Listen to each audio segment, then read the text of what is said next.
సమానమైనటువంటి చల్లదనాన్ని, సమానమైనటువంటి మరి ఫలాలను, నీడను చెట్టు ప్రసాదిస్తుంది.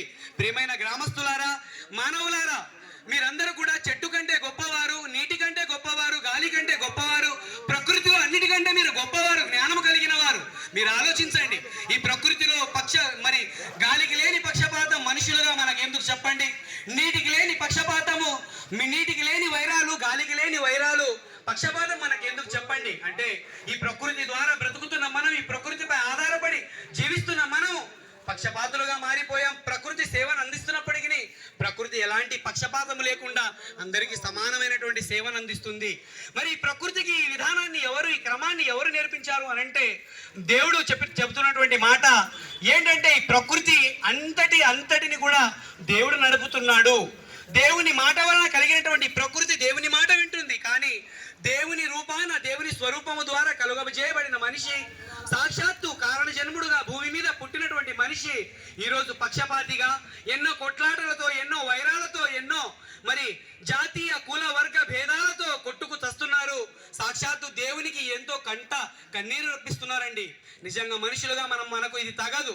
ఎందుకంటే 20 సంవత్సరాల ఈ జీవిత కాలంలో రాజు అయినా, ధనవంతుడైనా, గొప్ప కులపు వాడని మనం అనుకున్నవాడైనా, చిన్న కులపు వాడని మనం అనుకున్నవాడని ఎవడైనా సరే, తెల్లవాడైనా నల్లవాడైనా ఎవడైనా సరే, మరణం పేరుతో ఒక్కరోజు ఈ లోకాన్ని, ఈ బంధాలను, ఈ బాంధవ్యాలను, ఈ ఆస్తులను, ఐశ్వర్యాలను అన్నిటినీ కూడా విడిచిపెట్టి వెళ్ళిపోవాలి. మనమందరం కూడా మరణించాలి. బ్రతుకున్నప్పుడు నాకు ఇన్ని ఎకరాలు ఉన్నాయి, బ్రతుకున్నప్పుడు నాకు ఇన్ని ఇళ్ళు ఉన్నాయి, ఇంత స్థలం ఉంది, ఇంత ఆస్తి ఉందని ఎకరాలని గొప్పగా చెప్పుకునే మనం మరణించిన తర్వాత ఎకరాలు ఎక్కడికో వెళ్ళిపోతాయి. మనం మాత్రం ఊరి బయట 6 అడుగుల స్థలంలో మనకు పాతేస్తారండి. ఇది మన బ్రతుకు. కనుక ఇలాంటి జీవితాన్ని, ఇలాంటి స్వల్పమైనటువంటి జీవితాన్ని కలిగిన మనలో భిన్నాభిప్రాయాలు, భేదాభిప్రాయాలు వద్దు.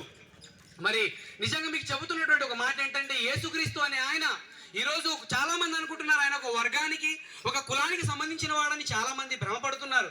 వాస్తవానికి మీకు ఒక నిజాన్ని చెబుతాను. ప్రపంచ పటం చాలా పెద్దదైతే అందులో మన భారతదేశం ఇంతే. మన భారతదేశంలో మరి యేసుక్రీస్తు వారిని ఒక చిన్న కులపు వాడుగా చూస్తారు. కానీ ప్రపంచవ్యాప్తంగా మనం ఆలోచిస్తే ప్రపంచ దేశాలలో యేసుక్రీస్తు వారిని నమ్మేవారు, యేసుక్రీస్తుని వెంబడించేవారు మరి చాలా కోట్ల మంది ఉన్నారండి. ఉదాహరణకు 800 కోట్ల మంది ప్రపంచ జనాభా సంఖ్య అయితే అందులో 500 కోట్ల మంది యేసు ప్రభువును నమ్మేవారు ఉన్నారు, యేసు ప్రభువును ఆరాధించేవారు ఉన్నారు.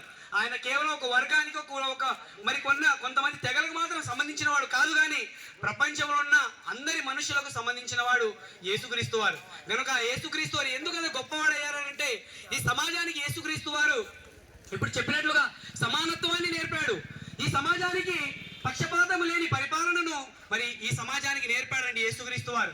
యేసుక్రీస్తు వారు అమూల్యమైనటువంటి ఎన్నో సూక్తులను, ఎన్నో మాటలని సమాజానికి బోధించి ఆఖరికి ప్రతి మనిషిని రక్షించడానికి తన అమూల్యమైన, పవిత్రమైన, పాపము లేని, మరణం లేని తన పవిత్రమైనటువంటి రక్తాన్ని చిందించి మరి మరణించి మృత్యుంజయుడుగా 3వ రోజున తిరిగి లేచిన మృత్యుంజయుడు యేసుక్రీస్తు వారు.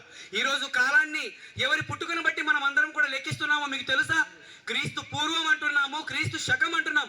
అంటే ఈ ప్రపంచంలో రాజులు, చక్రవర్తులు, మేధావులు అనబడిన వారు ఎంతమంది వచ్చినా ఈరోజు కాలాన్ని లెక్కించడానికి కాల చక్రాధిపతిగా యేసుక్రీస్తునే ఈ ప్రపంచం నియమించిందంటే యేసుక్రీస్తు వారు ఎంత గొప్పవారో మీరందరూ కూడా మంచి మనసుతో ఆలోచించాలని ప్రేమతో కోరుతున్నాను. యేసుక్రీస్తు వారు చాలా గొప్పవాడు. ఎందుకంటే అంత గొప్పవాడు అంటే ఆయన జీవితం ఎంత ఆదర్శమయంగా ఉన్నదో మీరందరూ కూడా ఆలోచించాలి. అదేవిధంగా యేసుక్రీస్తు వారి నుండి ఎవరైతే విశ్వాసం ఉంచి పవిత్రమైనటువంటి జీవితాన్ని జీవిస్తారో వారందరికీ కూడా ఈ 60-70 సంవత్సరాల జీవిత కాలం తర్వాత ఆత్మ శాశ్వత కాలం జీవించేది కనుక ఈ ఆత్మకు అవసరమైనటువంటి నిత్య జీవాన్ని యేసుక్రీస్తు ద్వారా దేవుడు ఇవ్వాలనుకుంటున్నాడు. కనుక ఆ నిత్య జీవాన్ని మనం పొందుకోవాలంటే మన పాపాలను ఒప్పుకొని, దేవుని ఎదుట ఒప్పుకొని, విడిచిపెట్టి దేవుడు చెప్పిన క్రమమైన మార్గంలో మనం నడవగలిగితే మన జీవితాలు ధన్యమైపోతాయి. మరి అందరూ కూడా ఆలోచించి మంచి మనసుతో ఈ విషయాలను మీరు స్వీకరించి ఏనాటికైనా ఒక మంచి నిర్ణయం తీసుకుంటారని మనసారా నమ్ముతూ మరి నా మాటలు ముగిస్తున్నాను.